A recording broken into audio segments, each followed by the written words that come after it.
যথেষ্ট কাৰণতে আমি শিক্ষাবৰ্ষ সলনিৰ বাবে তেতিয়াৰ পৰা আমি দাবী জনাই আহিছিলোঁ যাতে শিক্ষাবৰ্ষ পুনৰাই জানুৱাৰী ডিচেম্বৰলৈকে আহে।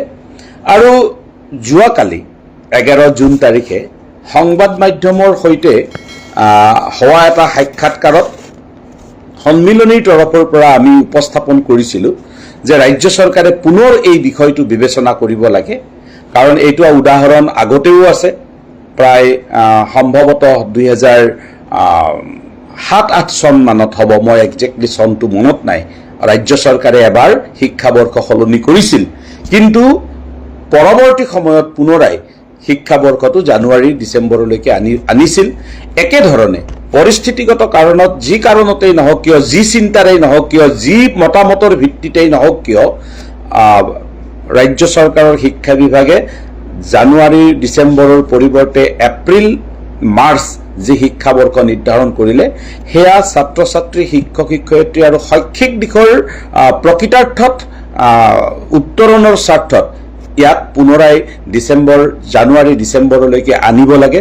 এই কথাটো আমি সকলোৱে, মই ভাবোঁ যে বিভিন্নজনৰ আমি সহমত যোৱাকালি এই বাৰ্তাটো দিয়াৰ পিছতে আমি পাইছোঁ। মই সকলোকে অনুৰোধ কৰিম যে সকলোৱে এই বিষয়টোৰ আমি পুনৰাই এটা মতামত সংগ্ৰহৰ বাবে আমি ব্যৱস্থা কৰিম, আৰু তাত আপোনালোকৰ মতামত প্ৰদান কৰিবৰ কাৰণে মই এই লাইভ যোগে আপোনালোকক অনুৰোধ কৰিছোঁ।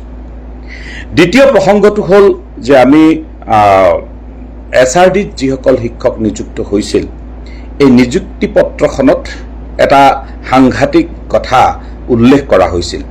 এই শিক্ষক শিক্ষয়িত্ৰীসকলে এনেই দৰমহা ভালেখিনি হ্ৰাস হোৱাৰ পিছত ভৱিষ্যতৰ নিৰাপত্তাৰ প্ৰয়োজনত তেখেতসকলে যথেষ্ট মানসিকভাৱে কষ্ট পোৱাৰ পিছতো, ধনৰ যথেষ্ট ক্ষতি হোৱাৰ পিছতো তেওঁলোকে SRDৰ জৰিয়তে নিয়মীয়াকৰণ হৈছিল। কিন্তু নিযুক্তি পত্ৰখনত লিখি দিয়া হৈছিল যে এবছৰ পিছতহে ইনক্ৰিমেণ্ট পাব, আৰু লগে লগে বিষয়টো আমাৰ দৃষ্টিগোচৰ হৈছিল।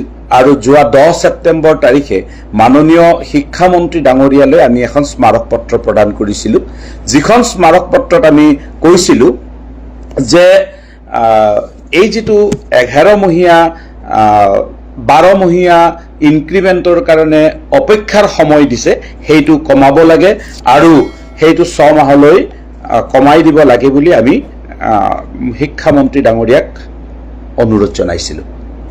কিন্তু আমি দেখিলোঁ যে শিক্ষামন্ত্ৰী ডাঙৰীয়াৰ আমি কৰা সেই অনুৰোধ কোনো কাৰ্যকৰী ব্যৱস্থা হোৱা নাছিল। আমি আপোনালোকে যদি দেখা পায়, এইখন স্মাৰক পত্ৰ আছিল 10 ছেপ্টেম্বৰ তাৰিখে দিয়া, এইটো 10/9/2024 তাৰিখে দিয়া এইখন স্মাৰক পত্ৰ আছিল, ভালকৈ হয়তো দেখা নাই। এতিয়া কথাটো হ'ল, তাৰ পিছত আমি এই বিষয়টো বাৰে বাৰে যিটো পৰ্যায়তে পাৰোঁ, ডাইৰেক্টৰ, কমিশ্যনাৰ, মন্ত্ৰী সকলো পৰ্যায়তে লৈ গৈ আছিলোঁ।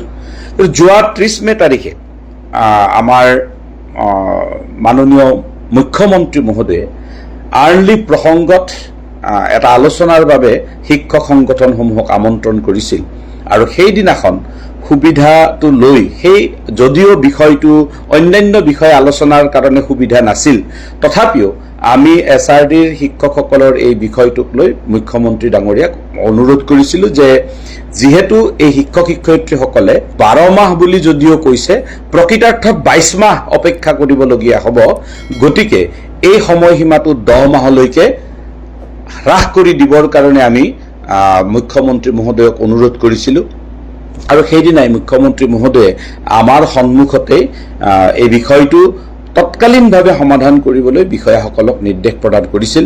আমি আশা কৰিছোঁ যে জুলাই মাহৰ এই ইনক্ৰিমেণ্ট সকলো SRDৰ শিক্ষক শিক্ষয়িত্ৰীসকলে পাবলৈ সক্ষম হ'ব, আৰু এইটো সক্ষম হোৱাৰ লগে লগে আমি SRDৰ নিযুক্ত শিক্ষক শিক্ষয়িত্ৰীসকলৰ বাবে যিখিনি প্ৰয়োজনীয় অন্যান্য সা সুবিধাৰ কাৰণে কৰিবলগীয়া আবেদন নিবেদন, এইখিনি নিশ্চিতভাৱে আমি আগবঢ়াই লৈ যাম।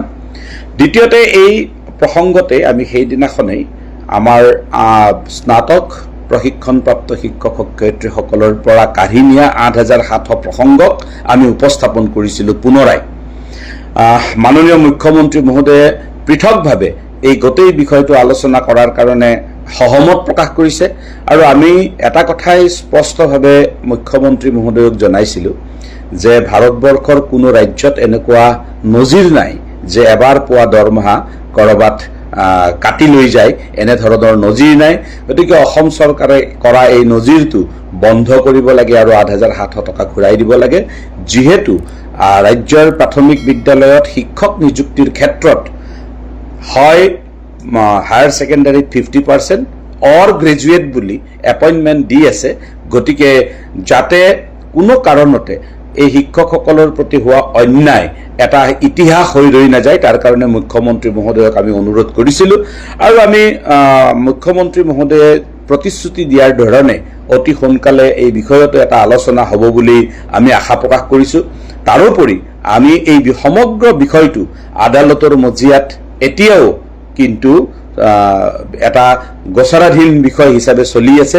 তাৰ মাজতে আমি সমান্তৰালভাৱে আমি আলোচনা পৰ্যায়তো এই বিষয়টো কেনেকৈ আগবঢ়াই নিব পাৰি এই বিষয়ে প্ৰচেষ্টা কৰি আছোঁ। আচলতে আজি লাইভত অহাৰ বিষয় দুটা কোৱা হৈছে যদিও কেইজনমানে এটা মন্তব্য দিছে প্ৰধান শিক্ষক সন্দৰ্ভত। ইতিমধ্যে প্ৰধান শিক্ষকৰ বাবে মাননীয় মুখ্যমন্ত্ৰী মহোদয়ে যোৱা 30 মে তাৰিখে যেতিয়া আমি আলোচনাত কৈছিলোঁ, তেতিয়া মাননীয় শিক্ষামন্ত্ৰী মহোদয়ক স্পষ্টভাৱে এই বিষয়টো অতি সোনকালে সমাপন শেষ কৰিবৰ কাৰণে নিৰ্দেশ দিছে আৰু শিক্ষামন্ত্ৰী মহোদয়ে যোৱা 5 জুন তাৰিখে ৰাজ্যিক শিক্ষক সন্মিলনীৰ ভৱনলৈ প্ৰজ্ঞান প্ৰতিভা সন্ধানী পৰীক্ষাৰ বঁটা প্ৰদান কৰিবলৈ আহোঁতে আমাৰ আগত জনোৱা মতে তেখেতে জুন মাহৰ ভিতৰত নোৱাৰিলেও জুলাই ফাৰ্ষ্ট উইকৰ ভিতৰতে প্ৰথম আৰম্ভণি প্ৰধান শিক্ষকৰ নিযুক্তিৰ আৰম্ভণি কৰিব বুলি আমাক কৈ গৈছে। নিশ্চিতভাৱে আমি আশা কৰিছোঁ, কাৰণ ইতিমধ্যে আমি গম পাইছোঁ যে বিত্ত বিভাগৰ অনুমোদন হৈ গৈছে। গতিকে প্ৰধান শিক্ষকৰ নিযুক্তি সম্পৰ্কীয় বিষয়টো আমি অতি সোনকালে সমাধান হ'ব বুলি আমি আশা কৰিছোঁ আৰু ইতিমধ্যে মাননীয় মুখ্যমন্ত্ৰী মহোদয়ে 40 গৰাকী ছাত্ৰ ছাত্ৰীৰ থকা বিদ্যালয়লৈকে এইটো প্ৰধান শিক্ষক নিযুক্তিৰ বাবে সহমত প্ৰকাশ কৰিছে। যদিওবা 50 জনলৈকেহে আদেশখন ওলাইছে, আমি মাননীয় মুখ্যমন্ত্ৰী মহোদয়ক এতিয়াও অনুৰোধ কৰি আছো যে এই সংখ্যাটো প্ৰাদেশিকৰণ আইনৰ ভিত্তিত 30 জনলৈকে হ্ৰাস হ'ব লাগে। কিন্তু এতিয়ালৈকে 50তে আমি সীমাবদ্ধ আছো। 50লৈকে মাননীয় মুখ্যমন্ত্ৰী মহোদয়ে কেবিনেট সিদ্ধান্ত যোগে এইটো কৰিছে। আমি আশা কৰিছোঁ যে এইখিনি নিযুক্তি পত্ৰ হোৱাৰ পিছতে পৰৱৰ্তী আমি 20 গৰাকী ছাত্ৰ ছাত্ৰীৰ যি আছে গেপ, এইখিনি মাৰিবলৈ সক্ষম হ'ম।